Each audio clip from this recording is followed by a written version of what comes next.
now climbing these stairs to see a piece of real estate, as they say in America, which became infamous on September 11th, 2001. I got Luke here from Change New York. Luke's famous for jaw-stepping politicians and Illuminati people and asking them the questions the mainstream media won't ask. He would, make sure bills in Congress would not get passed that would help first responders. He would cut unemployment benefits. He would cut as much as he could of service and help for the men and women that gave everything, put their lives on the line and pretty much gave everything up to help rescue people. He threw them in the dumpster, and there's, many newspapers were coming out saying how Bloomberg is just spitting on all the unsung heroes who were here helping people.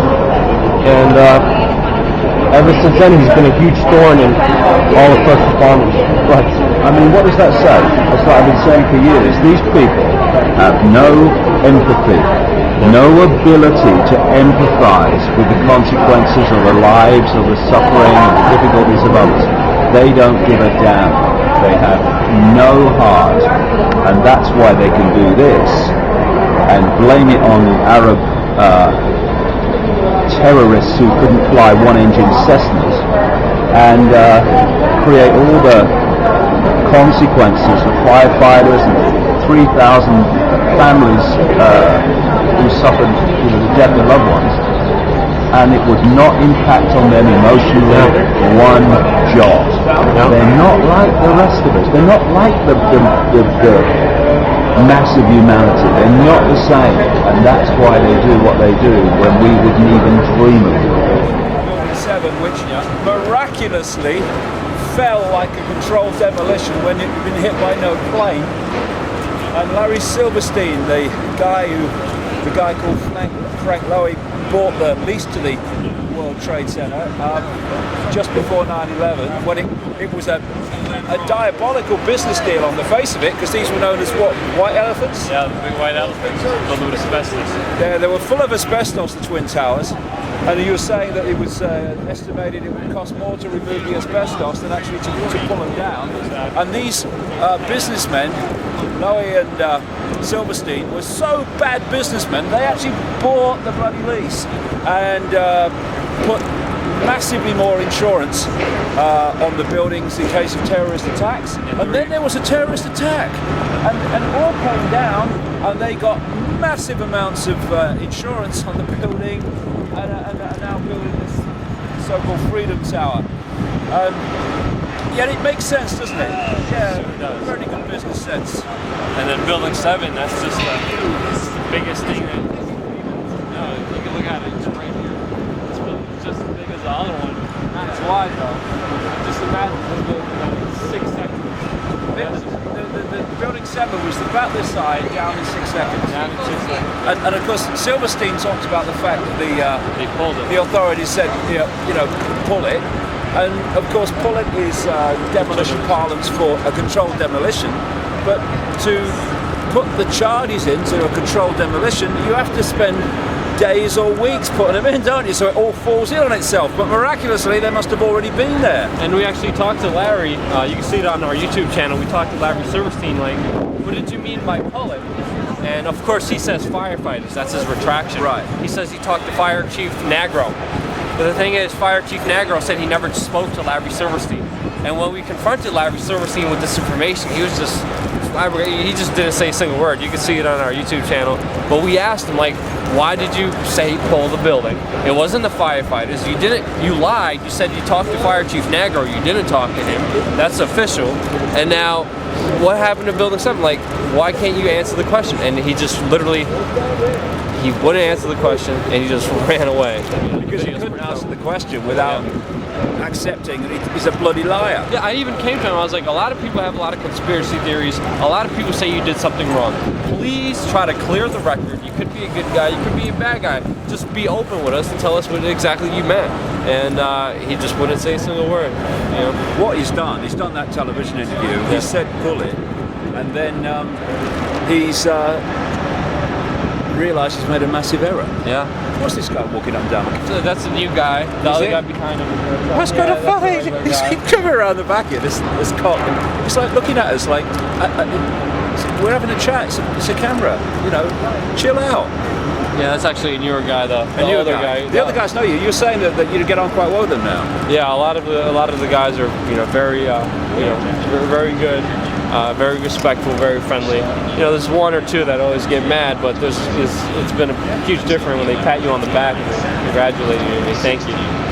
This is a big part of it when those in uniform and the dark suits of administrating the system, when the penny starts to drop with them, you know, the house of cards starts to loosen. Yeah, they've got to have the guts to do something about it, not just no, but they can't use people against people. They can't use us against them because we're all one. Yeah, exactly. We're all this is the new Building 7. The old Building 7 was just as tall as this one, but a little bit wider. So it was just as wide as going up to here. So this free space, this park used to be the old Building 7. Now if you go on to Google Maps, and my friend just pointed this out to me, you see a pyramid with an all-seeing eye in the middle of it. So you have the water fountain in the middle representing the eye with the big red thing representing the people. And then you just have this pyramid that represented the old Building 7, well, it was part of it. So this little park that they erected, and surprisingly they made a little pyramid right where the old, And of course, for people who are new to this, the all-seeing eye, which you see on the dollar bill, is a classic symbol of this network of bloodlines. And so they put a pyramid, an all-seeing eye, actually not what is now with this building, but what would have been the building on which Building 7 was standing. And then by the subway station, you got the eyes everywhere, right along this subway station. Like, Let's we go look just down. Okay. This is the subway station right next to Ground Zero, and you were saying, Luke, that these eyes were put up after 9/11, right? Yeah, these eyes were put up after 9/11. There's even like a big eye monument further down over there. But these eyes are everywhere you go, especially only in this train station. Right. No other train station, 400 of them in New York City, has these eyes as this one does. And the eye is one of the classic symbols of this network of bloodlines. And if you go far enough back, the ancients used to symbolize the non-humans, shall we say, the extraterrestrials, whatever you want to call them, as the watchers. And they used to symbolize them as an eye. And all the way through thousands of years this has come. And here it is. Why would you put eyes on a subway station, what we call a tube station in London, after a inside job by the network whose symbol is the eye? Why would you then put eyes on this station? Because they're laughing at us, taking the piss, And the symbolic but not for bloody long. And the symbolic eye by Building 7 as well. Yeah, and the eye you told us about Building 7, yeah. Look at the monuments over there. What, the eye of the monument? And there's like a little, it's weird. It's like a whole globe. There's like an eye over there. What, if we come out this way, we'll see it. I think so, I'm not sure. It's a big train station. My friend Matt went up ahead to check.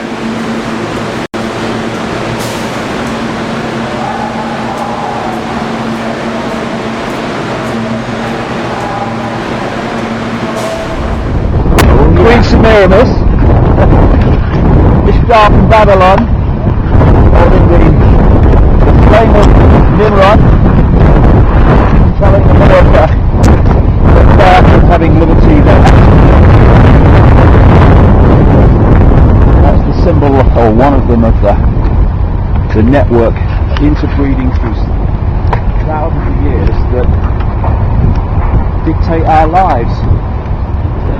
Right, well here we are actually in Wall Street, and like I say, it reminds me so much about the city of London. Over there is the New York Stock Exchange, and you know, when they built these major buildings to do with finance, etc., I mean, that gives me kind of a feel of Rome or Greece, and you look in London at the Bank of England and other buildings in that area, you see the same thing. Round here we've got, again, the pillars, giving it the same feel, and that's not an accident. This is architecture put there by design, because it symbolizes and reflects something in this network of families.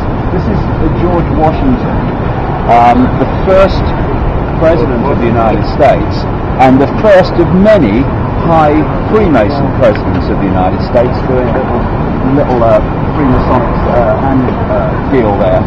And here, Luke was telling me this is where the first Bill of Rights was signed, right? Yeah, first Bill of Rights was drafted. It was drafted. So this is the first congressional hall in United States history. This is where George Washington first took his oath, and then they had to move it later on to Washington D.C. But this was pretty much where the Bill of Rights were started. Right here. Yeah. And what's the irony there when you've got the Bill of Rights basically having its birthplace here, and now all around it are the very banking families, the very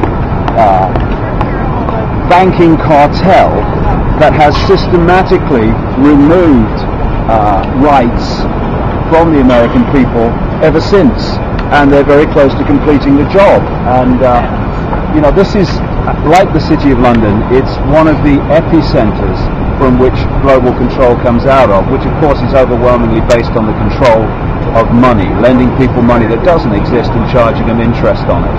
And by doing that, they've been able to hijack the real wealth of the world by getting people, governments, businesses in vast amounts of debt, and when they can't pay it back, taking the real assets, the real resources. And if people really realize, particularly the House of Rothschild, and you look around here and you see different banks, and in the City of London you see different banks, in the high street. Really, if at least the vast majority just said Rothschild Bank, then that would pretty much tell the story. And what the Rothschilds have done by lending people or countries money to fight wars after engineering the wars to happen, and then when the different countries funded in the wars by the Rothschilds then destroy each other's countries or whatever, the Rothschilds then lent more money to rebuild the country, and in this way they own countries. We have this farce of, we're the government of the country. No, you are basically the administrators of a state of bankruptcy, which they don't tell us about. Nice one, George. What were you thinking of, mate, eh? What did you start? And people look at him and say, oh yeah, first president of the United States, George stood for freedom. Like bloody hell he did. I always knew the British hated George Washington.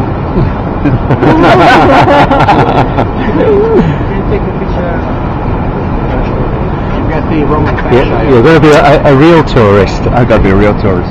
How the Freemasons being infiltrated by the Illuminati. Yeah, there are some letters in which he talks about that. Yeah, but